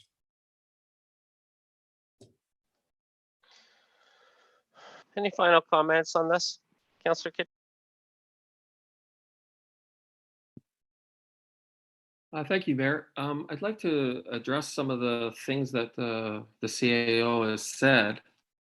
I do appreciate all the work that he himself and all the staff does for the meetings. My concern is that just as they have difficulties coordinating all their information and getting it, well, so do citizens that are concerned about the meetings and the issues on the meetings. And so are councillors that have to talk with them and that's part of our job. And one of the parts of the procedural bylaw that I thought was it said that the staff encourages the questions. Well, the truth is that with very little time, you don't have the questions there. You just wait for the meeting because it's so soon. But if you had more time, then you would be forwarding more questions. So it's kind of a catch-22. You want to have the questions before the thing, but we don't have enough time. So I think that having on the Monday could fulfill some of those queries that you want to have before the meetings. And that would be, you would get more response for having questions. And you, on our side, it would allow citizens and also us to sort of reach out to citizens or them to us, and we could know better what be prepared for the meeting, especially if we had questions.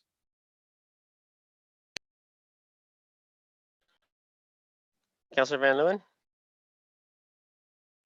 Thanks, Mayor. And I know you've allowed us to speak a couple of times on this. I feel like we've maybe obviously there's a concern here. We want as much information as possible and time to digest it. But we seem to have taken a jump from Thursday to Monday. Is there not an opportunity to look at, look to Andy, is, like a Wednesday morning better, that we don't have to jump all the way to the Monday? I just think for myself, it wouldn't be a bad thing to have the extra weekday in order to be able to digest that information, get out to the constituents, have some conversations. But I don't necessarily need it right to the Monday, and I can hear your concerns as well. Thanks.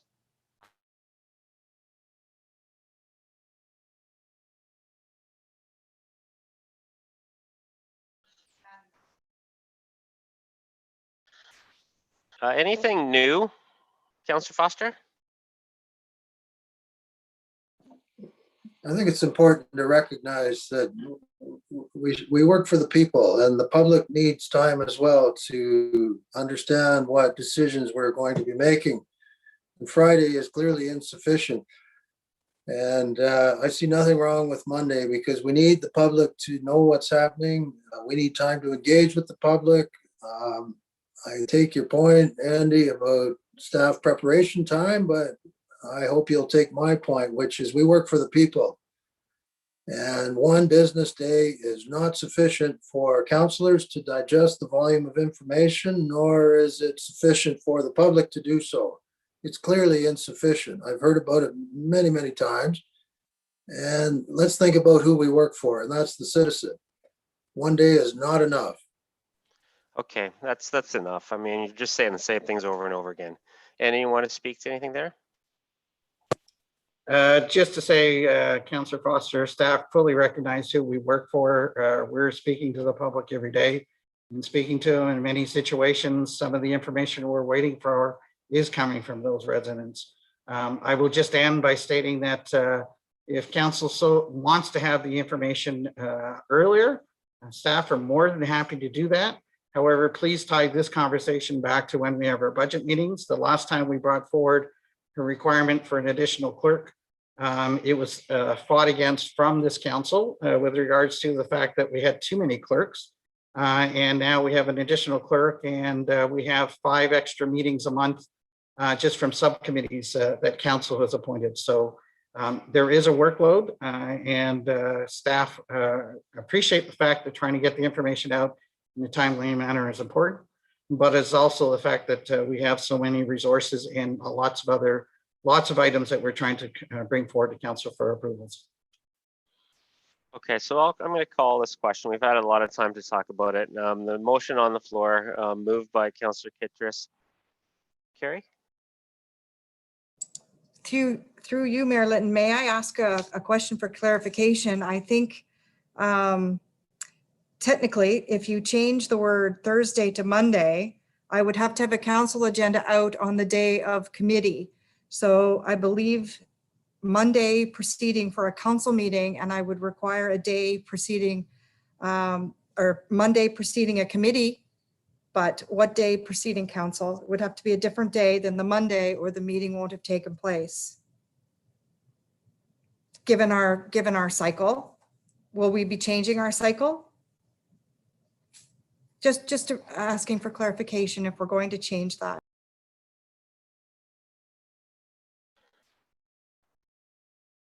Councillor Kittredge, do you have clarification that Carrie was asking about? I think so. Okay, Thank what you, is it? Mayor. I think that given that she's given this information about her problems for having the council and the sort of organizational management part of it, perhaps maybe a friendly amendment to Tuesday instead of the Monday might be helpful.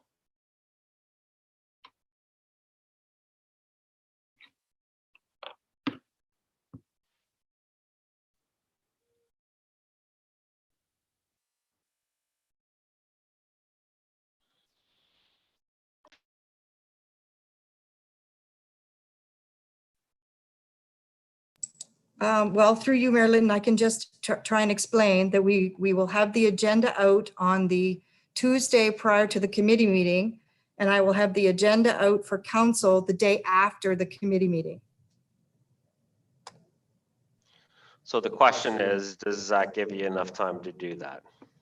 I'm going to be honest with you. There is no possible way we can put an agenda together in half a day and accept delegation and receive delegations and publish that. There would definitely need to be addendums throughout that week to make that time frame. Okay, so what you're hearing is that there's going to be some challenges, and we're going to have to make more changes if we change it from a Thursday to Monday. So I'm going to call the question about Monday because I don't think switching it to Tuesday is friendly enough either for me. So I'm gonna call the question of changing the notice of meetings from the Monday, receiving the agenda on the Monday of each week instead of the Thursday preceding a meeting day of council or committee of the whole. Councillor Foster, do you have a point of order? Because the only thing I'm going to take right now is a point of order or a point of privilege. I have a suggestion, and yes, it could be a point of order. Why not make the committee agenda on Monday only and stay with Thursday for the council agenda, as the clerk has advised, and I appreciate it's difficult. So I would propose that we make the committee agenda only on Mondays. Okay, so that's the crux of the.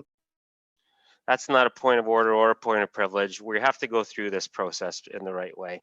I'm going to call the question on the way the motion was put out there, providing members with a regular agenda by each Monday preceding a meeting day of council and committee of the whole, and publishing the agenda on the township website.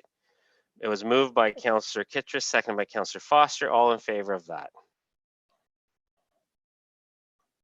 Opposed? Councillor Kittredge, how did you vote on that?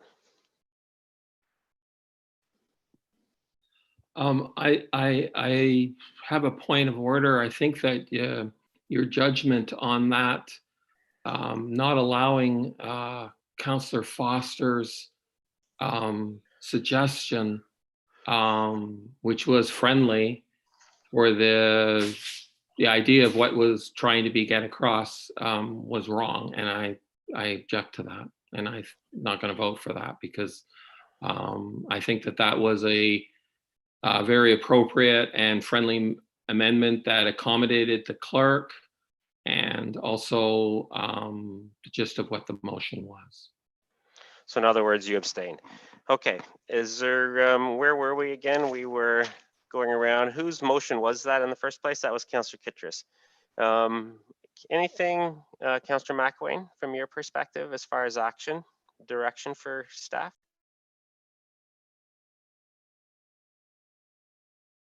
Thanks, Mayor. My comment is that I'm really surprised we're doing this in this fashion. If we wanted to go through every point to be reconsidered or to be considered between now and the next 2 weeks in this meeting tonight, and we have to go through a motion for each one of them individually, we're not going to make any progress at all. We may as well quit right now and forget about it. I mean, it's the message that came out from the clerk said that we were going to review things tonight. We had 2 weeks for final input to the before the June 28th meeting, and I think that's what we should be doing instead of individual motions on every little point, because it's going to take too long. And one of the things, I mean, because we ran out of time in the last ad hoc committee meeting, I sent a bunch of questions afterwards, which the clerk told me, well, that'll be considered as part of our public input, even though I was part of the committee. And when is it being considered? Do I have to go through that whole thing now and do each point individual notice, or each is an individual motion? I don't know, because right now it doesn't make sense. The purpose of today's session is to provide direction for next steps. It's very clear from this council that we have different opinions on what those next steps are. The only way that we're going to move ahead with clear direction to finish this procedures bylaw off once and for all and get a good product at the end of it is if we go through and get people's direction and then vote on it, because there's no use going around here and having discussion if we're not providing direction. It's a useless meeting. This meeting is to provide direction so that we can finish this thing off. So, you know, we've gone through every single piece of correspondence that we've received, every single comment. Now it's the time where we're saying, okay, as council, what do we want to do about things? And that's why we need to provide direction to the ad hoc committee and to our consultants to make revisions to this document, which has seen significant revisions already. You know, we talk a lot about process and things you'd want to change to the process. Let's just get into content. What do you want to change? You know, we've had some good discussion today. So what do you want to see different? And you know, convince the rest of council that this makes sense. That's what we're doing today. We've got some direction, but it's clear that we're going to have to take a vote in order to make some change that has the will of council behind it. Councillor Van Leeuwen? No, I have no motion. Councillor Foster?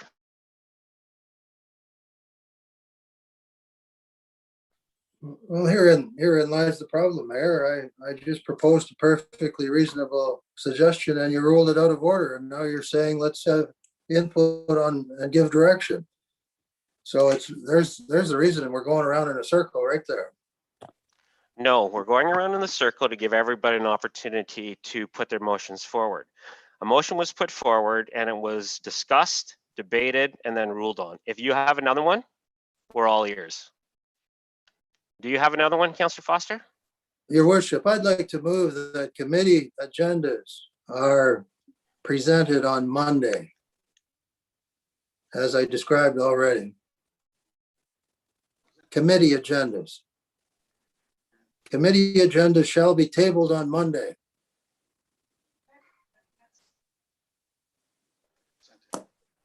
So let's just to be clear with the way you're using the word tabled. So you're asking for just committee agendas. Well, it resolves the issue, Mayor, that we're talking about. The committee of the whole agenda is the crux of Councillor Foster, don't interrupt me again. I want clarity on what your motion is so we can have a good discussion about it and rule on it. So please repeat it. It wasn't clear the first time to me and it potentially wasn't clear to everybody else. So please clarify what your motion is. Your Worship, I would like to move that committee of the whole agendas be published on the Monday and not the Thursday before the following Monday committee of the whole meeting. And that addenda are permitted up to Thursday, as is our current practice. So just to make it clear, the only change there is you're just talking about committee of the whole meetings and not council meetings, correct? Okay, so that's a different motion. Correct, yes. That's a different motion. That's why I didn't call it a friendly amendment, but it's fine the way you've put it forward. And now we're going to have a seconder, and then we'll have a decent discussion about it, the way we do everything here. Is there a seconder for Councillor Foster's motion? Councillor McElwain, second that? Okay. Any discussion on Councillor Foster's motion about just moving our committee of the whole up one? I've got your comments already, Councillor Foster. I'm asking for others. Any discussion on that one? Councillor Kutchus? I would support that. Councillor Foster, anything new? Yes, Mayor. Implicit in my motion is that council agendas could continue to be coming out on Thursday, giving the clerk sufficient time to do so after a Monday committee meeting. Okay, so I just want to ask you before I weigh in on what my thoughts on this, I'd like to turn it over to the staff who actually have to do this. Either Carrie or Andy, is this something that is doable with our staff complement as is? As we've responded previously through you, Mayor Linton, it is not currently viable. It will mean other things that council is looking for us to be completed will have to be put on the back burner in order to get reports done. And we anticipate that recall this discussion when we get to budget 2022, because we will be looking forward to bringing forward additional needs for resourcing in order to, not just in the clerk's department, but in the other departments, to bring forward staff reports in a timely manner as per the resolution proposed. Any additional comments or suggestions or questions from any other councillors with this motion? Okay, Councillor Foster. Thank you, Mayor. My question is for the CAO. Andy, if a 100-page agenda is required to be prepared, and we're asking you to have it done by Monday versus Thursday, the quantity of work does not increase. We're simply asking for it 3 days sooner, and we're giving you the chance to table those addenda as you continue to work through the week. The change in workload is very low. It's such a minor deviation from our current practice. I do not see how increased staffing is required, because the quantity of work is not being increased. It's just being asked to be done 3 days sooner. Yeah, our CAO has answered the question. He has nothing else to add to that. So this motion has been moved and seconded. All in favor of this motion? Opposed? And that motion is defeated.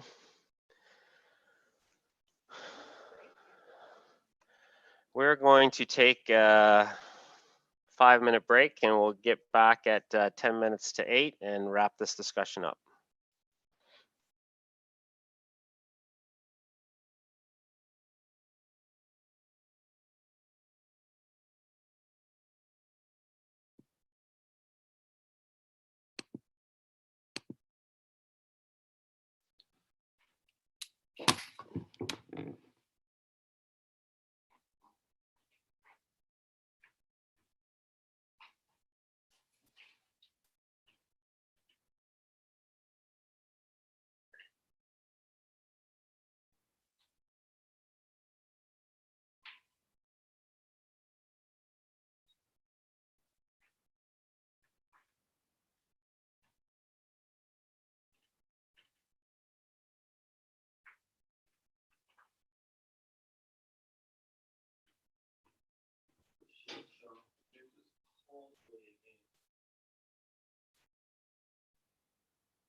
Oh, totally. It's all manipulated.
Okay, hopefully we're back now. It's 7:55. Gave you a little bit extra time there.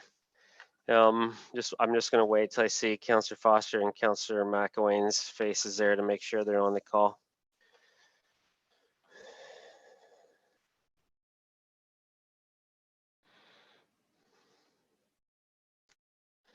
Okay, we're gonna go one more time around the horseshoe here, starting with Councillor McCray. Anything else that you have, Councillor McCray? Nothing else, Marilyn. Thank you. Councillor Dunsmore? I have nothing else to add. Thank you. Councillor Kittredge? Thank you, Mayor. I'd like section 4.2B to read that we have the last meetings of term.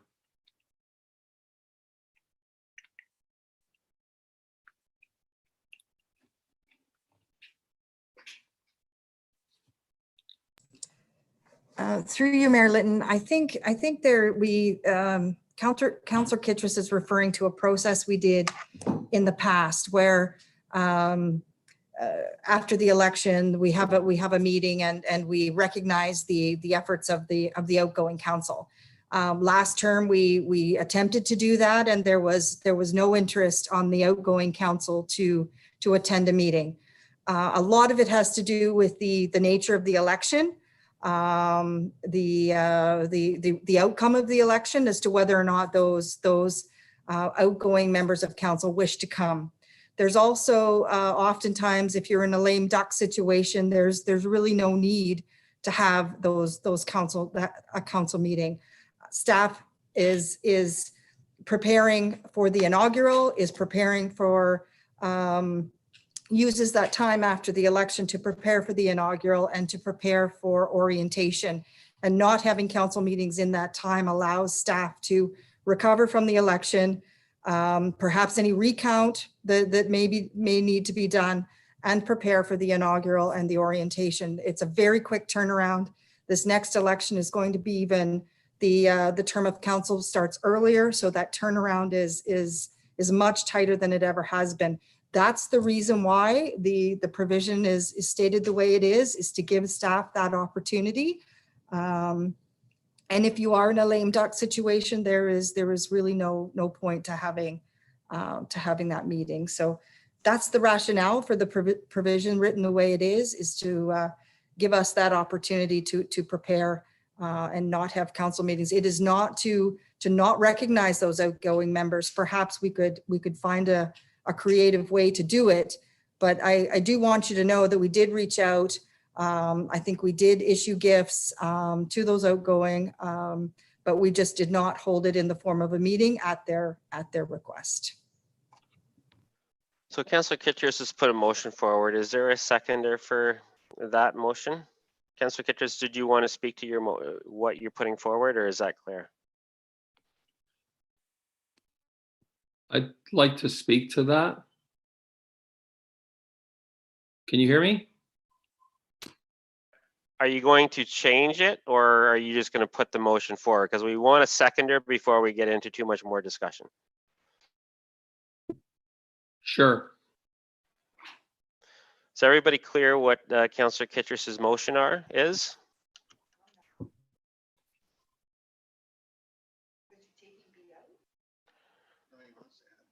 No, he wants to add more meetings.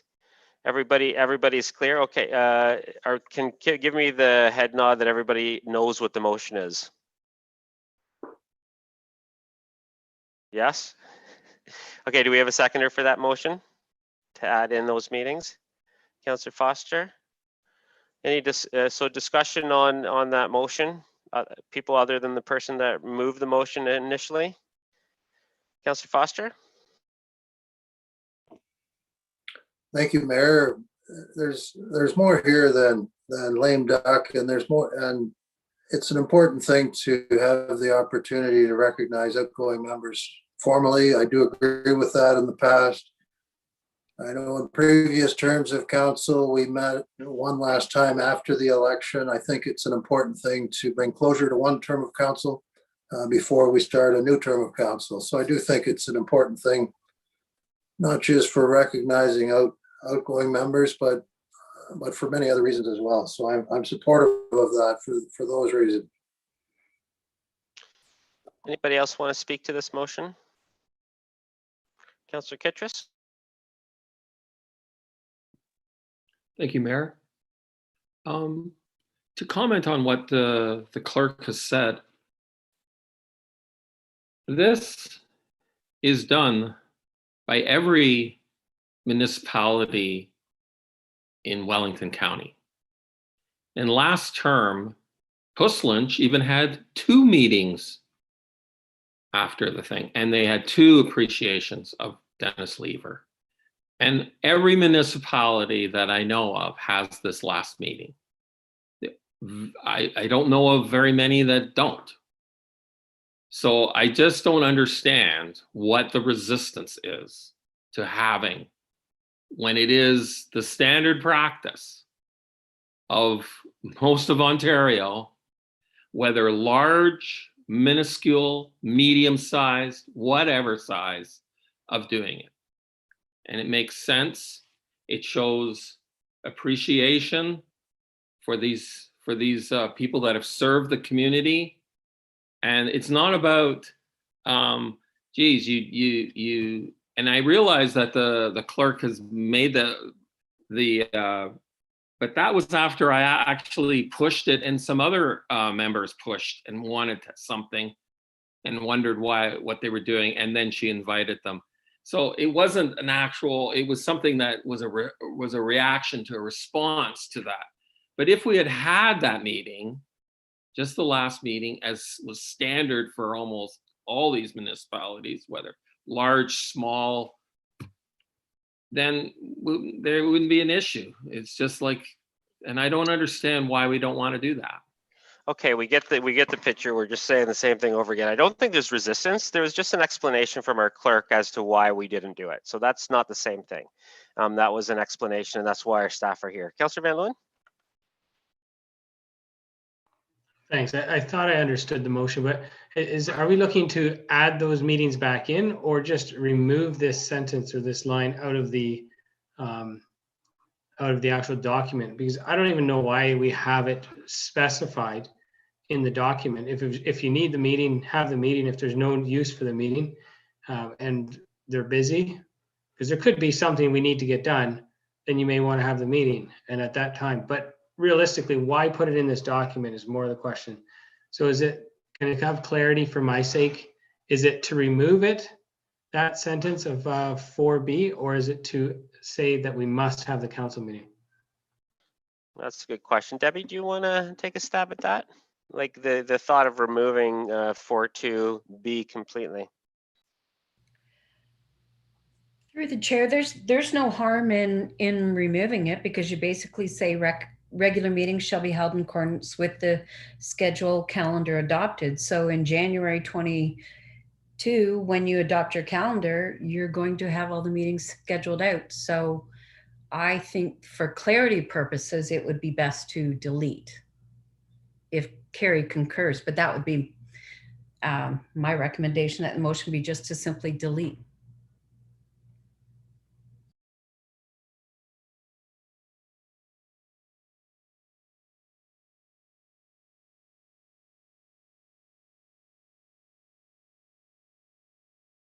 Okay, so we have a motion on the floor already. So I think what Councillor Van Leeuwen has suggested is another motion which could come depending on the results of this next motion, but it's not similar enough. It's not quite a friendly amendment. So we're gonna deal with the first motion first to add a requirement to add those meetings, and depending on how that goes, we can get to Councillor Van Leeuwen's thought after that. Let's call to vote adding in those extra meetings in 4.2 under regular meetings, adding them in as was moved by Councillor Kittredge and seconded by Councillor Foster. All in favor of that? That's 3. Opposed to that? And that's defeated. So now I'm going to turn it to Councillor Van Leeuwen, because you had a thought there that Debbie spoke to.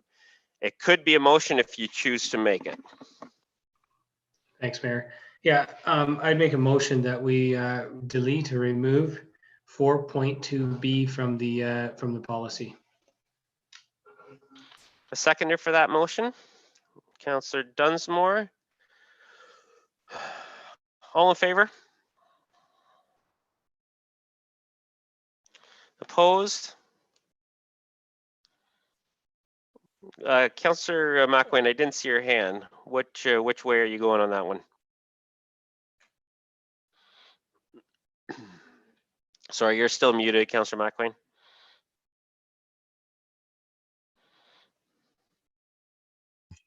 I've been off the air for the last 10 minutes.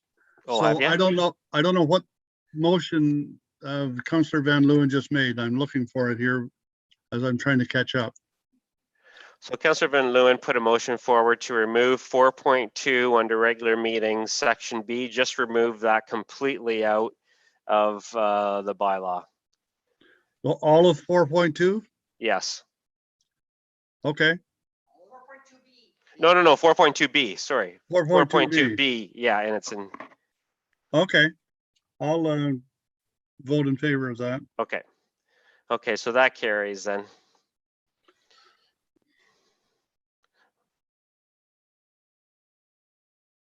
Okay. Councillor McElwain, you're up next. Back online just in time. I just have one motion I would like to make, and it'll take me a second to flash through here and find out what it is exactly.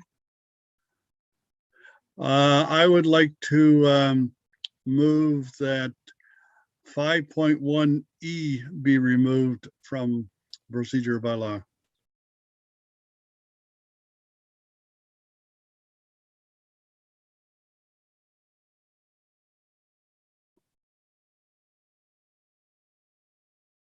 So 5.1E.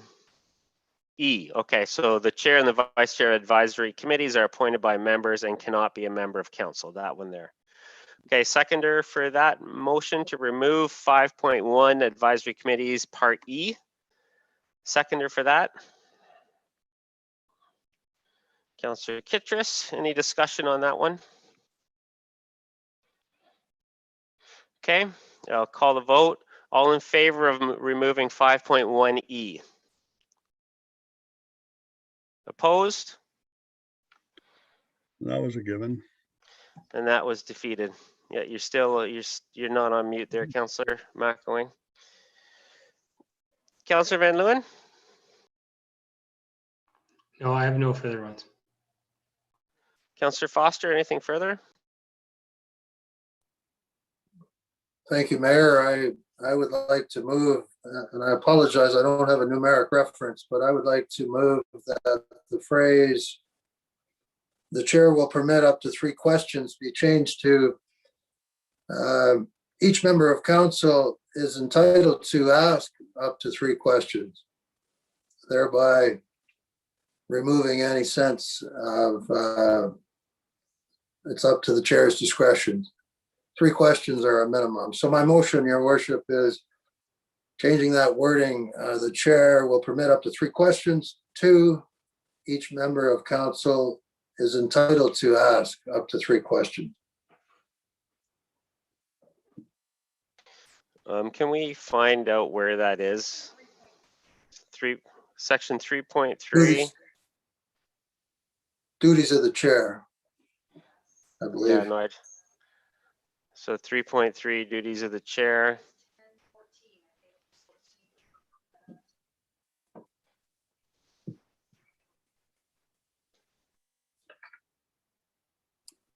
I believe it's section 3.7B.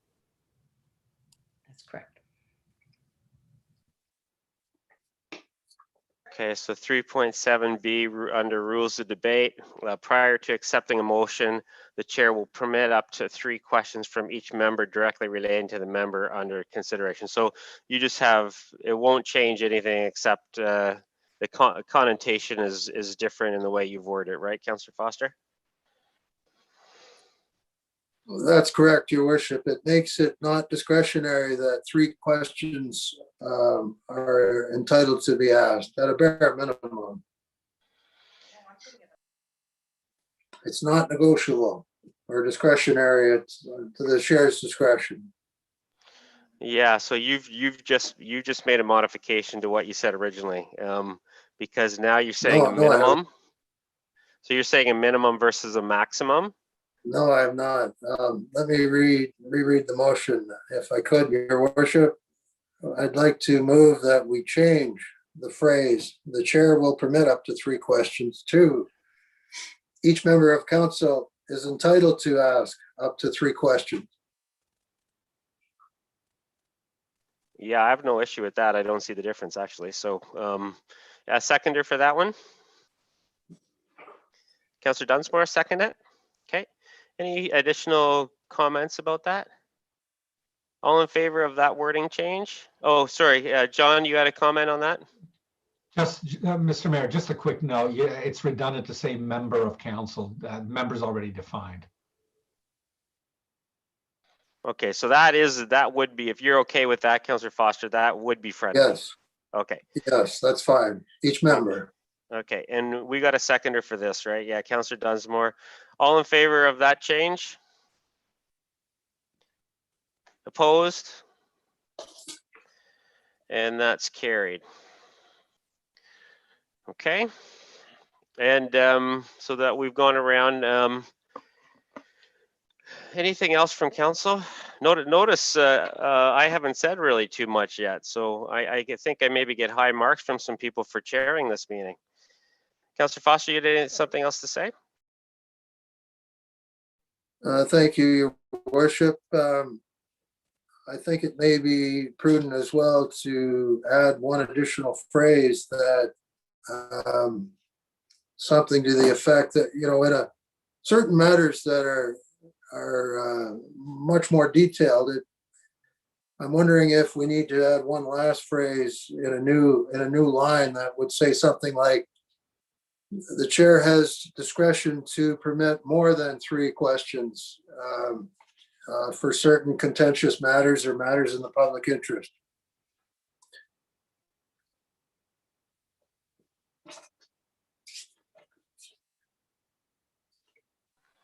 Yeah, I'd like to ask John and Debbie for their thoughts on that. I think, I'll get John. I'll get John or Debbie to speak to that. I mean, I think in the how I read the roles of the presiding officer, I have discretion in a lot of those cases already, and that doesn't change. But I'll ask for clarification from either John or Debbie on that point. John? Yes, Mr. Mayor, I was going to say you probably have discretion, and of course, everything that you do at council is in the public interest. So you wouldn't be doing anything. I think, again, those words are probably superfluous. Contentious, matter of debate, unless it's defined. I think you have a problem with that because someone may consider something contentious and everyone else may think it's immaterial. So I still think that the chair has the authority to extend the ability to allow members to have additional questions. Okay. As far as my comments, I provided, as Councillor Dunsmore mentioned, I provided a lot of my thoughts during the ad hoc committee, and I don't really have too many thoughts here. I think it's well written the way it is. I think it'll work well. At the end of the day, that's what matters most, is that it works well to order our proceedings and how we get the business of council done. So I'm pleased with the way it works right now. So good discussion. So at this point, we are coming back. What's our timelines again, Carrie? If you could just remind us what the timelines are here for this. Through you, Mayor Linton, we will receive comments again, I guess, until this matter will have a report and the draft bylaw on the June 28th council agenda for adoption. Okay, thank you very much. And the last item that we have on the agenda is, do you have a question, Councillor Kittrus? Yes, I do. Thank you, Mayor. I'm not really sure, not clear from the clerk what that is about adding comments. Like, so when is the cutoff and when will that be? Or like, it's not clear. Like, is it to the last minute or a week from now? Or I'm not sure. Yeah, Well, I'm through you, Mayor Linton. I'm speaking about public comments from the public. We will continue to receive through Connect CW comments from the public up until the agenda cutoff, which would be Wednesday at noon prior to the 28th.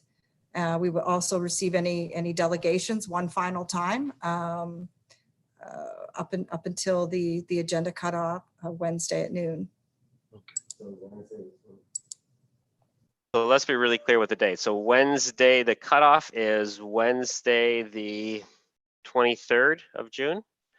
So if folks want to get information out to their people, Wednesday, the 23rd at noon is the cutoff for feedback and input comments back to the clerk. Okay. At that, the last item that we have is a motion to adjourn. Councillor Kittrus, seconded by Councillor Dunsmore. All in favor? And we are adjourned. This point, before we adjourn, sorry, we adjourned, but I do want to say thank you to Debi and John for helping us with this. Wasn't easy to go through this process. A lot of comments that we had to go through.